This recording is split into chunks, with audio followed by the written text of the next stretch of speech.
తెలుగు రాష్ట్రాల్లో political celebrity అంటే ముందుగా గుర్తొచ్చే పేరు దువ్వాడ. వైసీపీ ఎమ్మెల్సీగా ఉండి ఒక మహిళ కోసం జరిగిన కుటుంబ వివాదంతో పార్టీకి చెడ్డ పేరు వస్తుందని చెప్పి ఆయనపై సస్పెన్షన్ వేటు పడింది.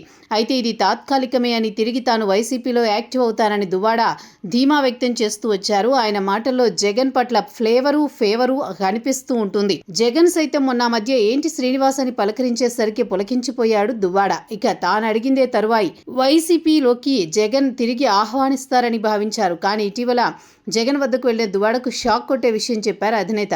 పార్టీలో చేరిక విషయంలో తానేం చేయలేనంటూ జగన్ తేల్చి చెప్పినట్టు పొలిటికల్ వర్గాల్లో ప్రచారం నడుస్తోంది. శ్రీకాకుళంలో దూకుడు కలిగిన నేతగా దువ్వాడకు పేరు ఉంది. దశాబ్దాల కిందటి నుంచి కాంగ్రెస్తో రాజకీయాలు నడుపుతూ వచ్చారు. కానీ ఎందుకో చట్టసభలకు మాత్రం వెళ్ళలేకపోయారు. కానీ ఆ ముచ్చట తీర్చారు జగన్. ఎమ్మెల్సీ పదవి కట్టబెట్టడంతో మండలిలో అడుగుపెట్టారు.